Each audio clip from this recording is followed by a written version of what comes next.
Welcome back to the channel. Welcome back to the channel. What is my idea of an outside receiver? Is Tyreek Stevenson a better cornerback prospect than Keely Ringo? Should the Miami Hurricanes garner some top 25 love going into next season? And does it really matter that there's two black quarterbacks starting in the Super Bowl for the first time in NFL history? So let's get started.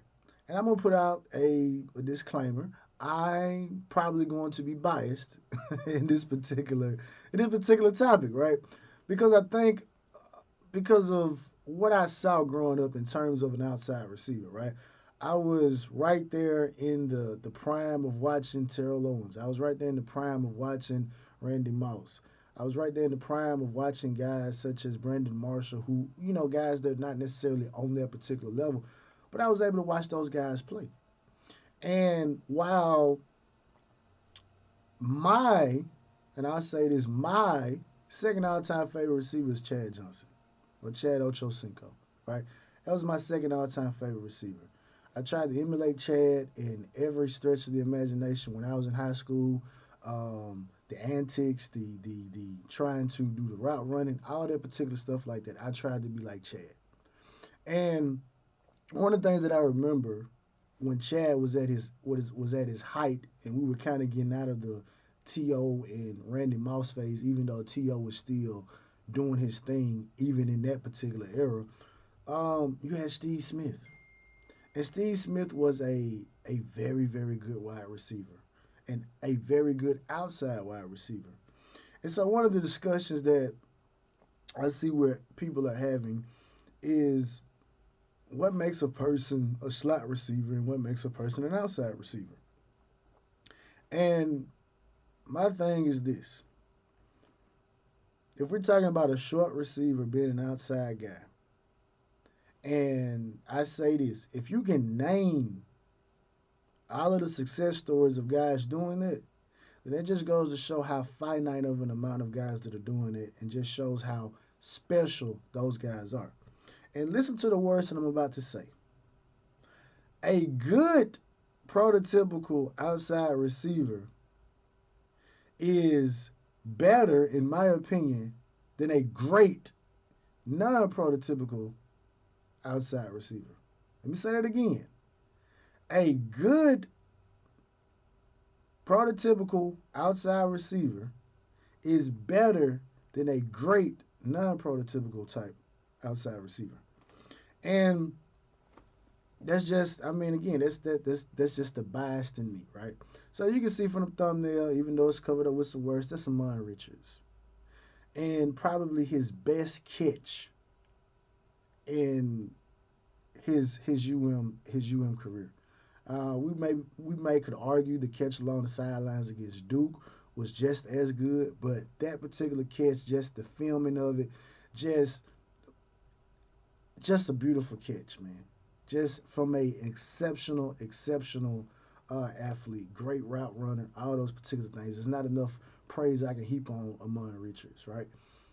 But this is my question to the guys who feel like, hey, if we have a short guy, we shouldn't just reserve and say, well, he can only play in the slot. This is the question that I have for y'all, because when I see us targeting tight ends and I see taller tight ends, right? The first thing that I see is say that guy's gonna make a great red zone threat. And my mind automatically goes to, well, if we got a good outside receiver, why does it matter if a tight end is a red zone threat when we can throw a ball up in the air like what we did with Amon Richards? We haven't had a wide receiver like Amon Richards in a very long time. Since Amon Richards left, we haven't had a receiver on his level.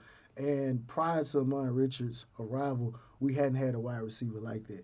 I feel like Stacy Color was close, but Stacy was, I don't know, dealing with injuries, focus. I don't know. Even though I don't think Stacy was as good as Amon, but that just goes to show how long it has been since we've had a guy that can do that. And so that's simply my question. Can a short outside receiver be a red zone threat? Now, of course, yeah, they can, because Antonio Brown was a threat, right? I know his departure from the NFL and all the off the field antics and even some of the on the field antics are going to put a huge stain on his legacy. But if we're just talking solely football, on field, locked in, Pittsburgh Steelers, Antonio Brown, you can't think of too many that was better. And I have a friend, right? He's a huge Steeler fan. And he asked me one day, he said, man, Shad, who do you think the best receiver in the league is? And I know what he was getting at. So I said, Devontae Adams. I said Devontae Adams was the best receiver. And so when you bring up, you were bringing up, AB's numbers, and I was like, man, it's kind of hard to go against that though. It's kind of hard to go against that. But I'm more in line of I like the prototypical outside guys. I like the guys that are 6'1" and up. I think if we look now, I will say this though. I think with the way the rules are going in the NFL, and even it's bleeding over into college, I do think that the only thing that a prototypical outside receiver can do better than a short guy is be a red zone threat. But in the reality of the situation, outside of the 20s, or in between the 20s, um, I think you could get away with a shorter or less or non-prototypical outside wide receiver because you have the rules. Now, the thing that guy has to be, he has to have one or two traits.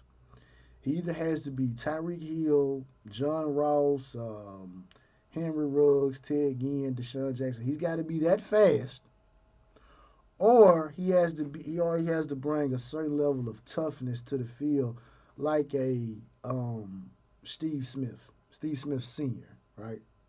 But other than that, I mean, honestly, even though I'm biased in this, I do think that rules have allowed for um, you can get away with a non-traditional outside receiver playing on the outside. Even though if I got the prototypical guy and then I got the non-prototypical guy, I'm going with the prototypical guy every single time because there's no limitations on their game, right? And not saying there are limitations on the short guy game, but I just think if you can get the prototype, you're gonna go with the prototype all day, every day, right? But there's that. So in the midst of the Senior Bowl, I saw that some people were lauding Tyreek Stevenson's performance, talking about how fluid he was, all those particular different type of things like that. I know Tyreek dealt with some injuries during his tenure. And so I got to thinking, I said, well, is Tyreek Stevenson a better draft prospect than Keely Ringo? Keely Ringo is probably the guys maybe he may go in the first round. I think being at the University of Georgia gives him that particular boost. But just doing a little stats, PFF being the source, I kind of pulled away some information, and I do think that maybe if Tyreek Stevenson's test a little bit better, maybe certain film and stuff like that. I'm not gonna say he's gonna get drafted above Keely Ringo, but I do think Tyreek Stevenson could actually be a better draft prospect than Keely Ringo. And that may be the homer in me, but hey, Tyreek Stevenson started his career at the University of Georgia, so we're talking about two guys that played on the same team, right? So here it is. Keely Ringo is 6', was 6'2", 210. On the year, Keely Ringo ranked 317th out of 917 corners. This again is coming from PFF. He was targeted 78 times and gave up 42 catches. However, he only gave up one touchdown. Quarterbacks had a 53.8% completion percentage against him, and he had a 70.3 coverage grade. Right, so I'm not, not too shabby. Tyreek Stevenson, 6', 214, was ranked 141 out of 917 corners. Was targeted 40 times, only gave up 17 catches. Gave up 2 touchdowns. Quarterbacks had a 42.5% completion percentage against Tyreek Stevenson, and Tyreek Stevenson ended the year with a 79.5% coverage grade, which is elite. Now, those are just stats, and you can insert those stats, and you can make those stats and metrics look however you want them to do. Now, On field, if Tyreek Stevenson is invited to the combine and he opts, which I think he does not have a choice but to do all the drills, and if Keely Ringo, obviously he will be invited to the combine if he does perform, I will be looking closely at their particular numbers. Tyreek Stevenson is fast, Keely Ringo is fast. Tyreek Stevenson is an athletic freak, Keely Ringo is an athletic freak. And I think that Tyreek Stevenson has a lot more to gain, obviously going to the combine, than Keely Ringo has to gain. But I do think that their numbers are going to be very, very similar. And I think if Tyreek Stevenson actually can run faster than Keely Ringo, and again, I'm not saying that Tyreek is going to be drafted above Keely Ringo because some people will use the excuse to say, well, Keely Ringo played against better competition week in and week out. And looking at the University of Georgia schedule, outside of playing Ohio State in the playoffs, which he didn't look that good, and playing against the University of Tennessee, and not necessarily looking that good against LSU, um, I can't say that he faced just top tier competition week in and week out like some people are trying to make it seem because they play the SEC schedule. In games where they did play good receivers, Keely Ringo didn't look that good, right? When he was not the best athlete, he didn't look that good. Now, again, someone could say, well, Shad, Tyreek Stevenson didn't look that good this year either, right? And we can, yeah, we can say that. I mean, I'm not gonna be a complete and utter homer about this, but I do think that Tyreek Stevenson could actually be a better draft prospect than Keely Ringo. Both guys came in from high school. Um, the rankings, I mean, point dash whatever. Keely Ringo was a consensus 5 star. Tyreek Stevenson was right there knocking on the door. Tyreek Stevenson was ranked the number 3 cornerback when he came out in 2019. Keely Ringo was ranked the number 1 cornerback coming out of his 2020 class, right? So they're not that much older than one another. But I do think Tyreek Stevenson, when it's all said and done, could actually end up being a better um, prospect than Keely Ringo because there are a lot of question marks around Keely Ringo's game. And not saying that there are not question marks around Tyreek Stevenson's game, but I think Tyreek Stevenson does not have the same amount of question marks as a Keely Ringo. But that's that. So moving on. Should the Hurricanes get top 25 love going into the season? Now I thought about this because I said, you know what? Yeah, I actually think we will. And these are the reasons I think that publications may give us a break, right? They'll say that even though Tyler Van Dyke did have a bad year last year, we can chalk that up to injuries. We can chalk the offensive line up to injuries and things like that, or lack of offensive production. Depending on the offensive coordinator hire, that could give us a boost. Hopefully, that Tyler Van Dyke gets back to his form that we saw at the end of 2021. Obviously, a healthier offense should yield more production, right? These are just things that I think that publications may use.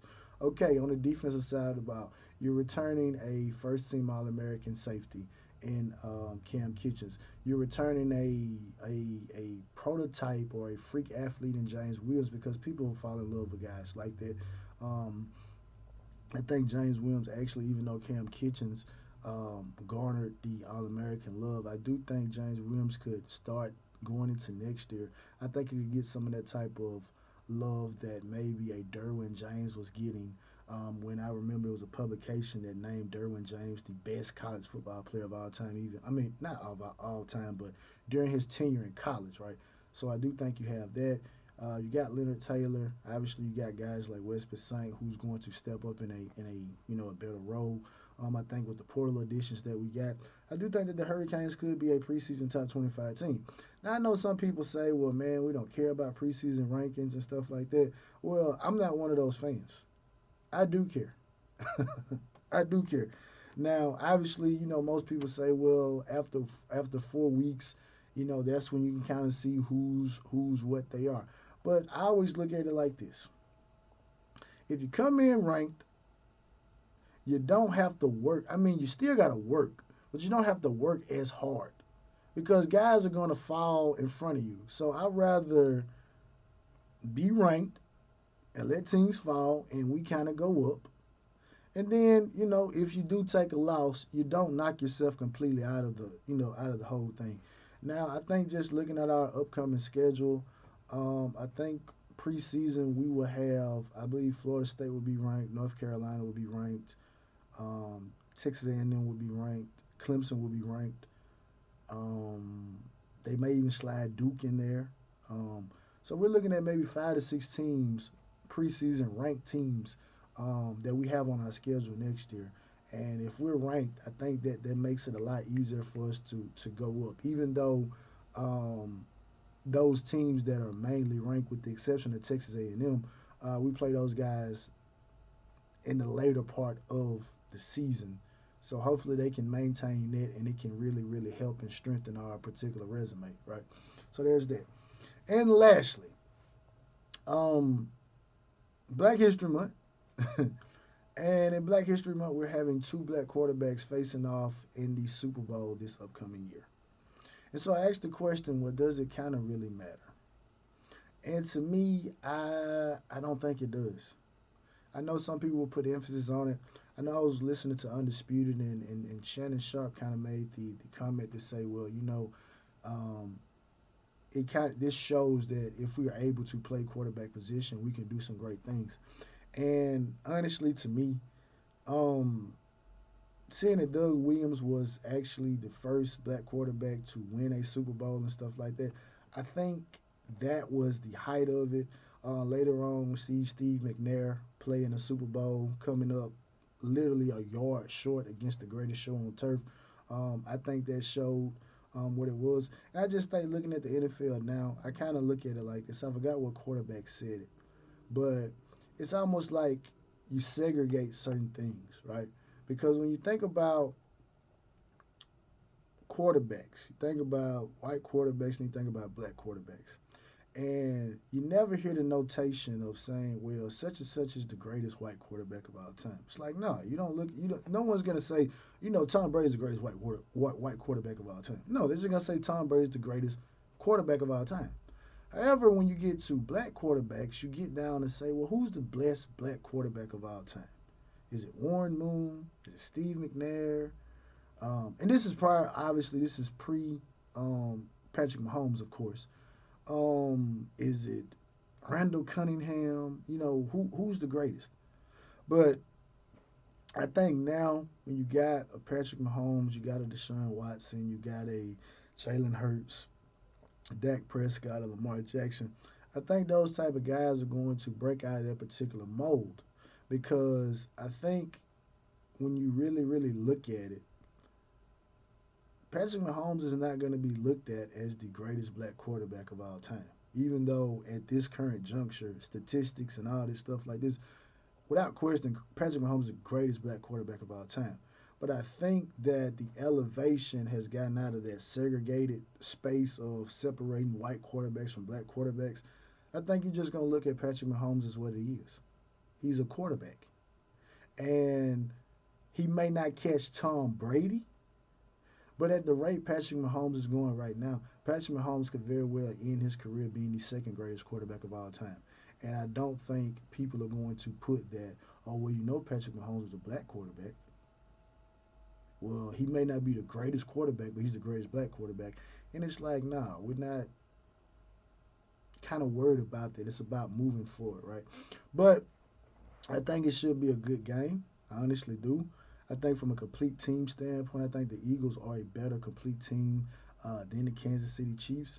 But I want to see the Chiefs full strength, so hopefully the guys that got injured are coming back because I don't want to see a situation like how when the Chiefs were in the Super Bowl against the Bucks a few years back, and it was just it kind of reminded me of the Super Bowl when Seattle played Peyton Manning the first time around when the first snap went over his head, and just after that it was just a complete and utter domination from start to finish, right? So hopefully we get two teams, as full strength as we can. I would want to say the Eagles might pull it out, but again, man, I mean, you just that duo of Patrick Mahomes and Andy Reid, man, you just It's almost like Belichick and Brady at this point, man. Do you really want to bet against them? You know? But as always, man, like, share, subscribe, man, comment, man. And as always, man, it's all about the you.